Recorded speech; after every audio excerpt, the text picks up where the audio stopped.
We are now entering Wild Cherry Drive, where the competition to have the best landscape is fierce. Which is why we need your help. We are extremely competitive and want to be the best landscape in the neighborhood, but unfortunately, right now, we're the worst. Let's take a look at some of our competition. As we drive through the neighborhood, you'll see nothing but vibrant colors, well-trimmed yards, beautifully designed planting areas, perfectly maintained hedges, and rock designs and landscape features that obviously took a lot of time and effort. Most of our neighbors spend their weekends enjoying time with their families in their front yards because they have such a beautifully maintained area and are proud of what they have. And then we come to our house.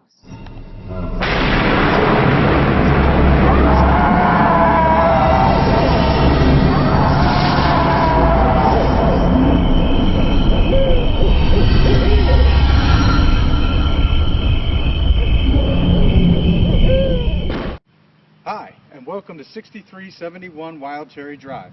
We are the Carannante family. You're witnessing the only improvement we have made to our front yard since moving in 2 years ago. I wish you were here for better reasons, but unfortunately we are in dire need of your help because we have a desperate landscape.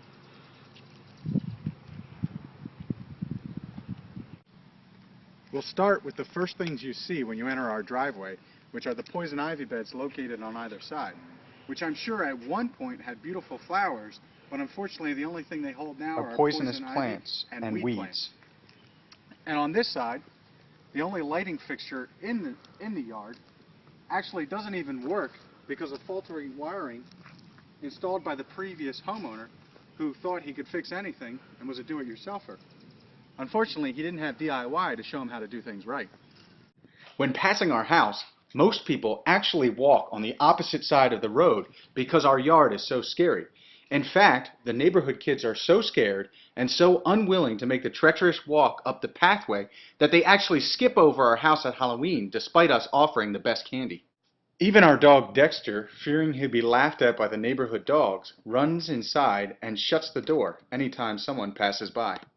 And I don't blame Dexter for wanting to run and hide, especially when you see our neighbor's front yard, which is simply pristine. He takes the time and effort to cross-cut, and sometimes we wonder whether or not he's actually using scissors to cut his yard. It's also beautifully landscaped and so well maintained. Here you see one of the two big beautiful trees we have in our front yard, and probably the nicest part about our yard. As you can see, this tree has already had multiple surgeries, and according to the tree surgeon, it might not make it through next year because it has already started to rot in the base. And because of the amount of shade that the tree lets off, it's impossible to get grass to grow beneath it.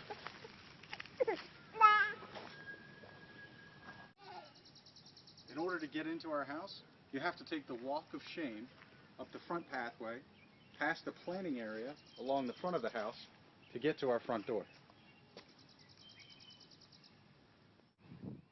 Welcome to our walk of shame, where the weeds outnumber the bricks and the old railroad ties represent the train wreck that is our walkway. Because we live on a hill, the dirt has shifted in such a way that has caused the bricks to separate, causing big gaps in between each of them, which makes it extremely difficult to walk, especially in heels. Slow down, Ricky.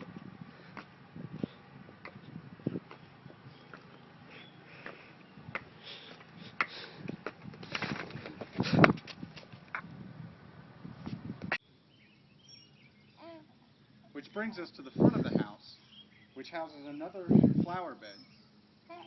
And the only thing this one has going for it is that it houses a variety of plants and weeds, a raspberry bush, daffodil, tulips, and one of the 3 tree stumps that litter our front yard. And finally, we come to the front of the house, which even though we replaced the door with a brand new one, still looks like it did back in the 60s, with no shutters, dated brick, and columns which have fallen apart due to age and wear. The front steps are also crumbling and falling into the sinkhole which is forming in our front flower bed due to the dirt shifting. And you have no idea how much work and effort it takes to keep up this embarrassment of a front yard.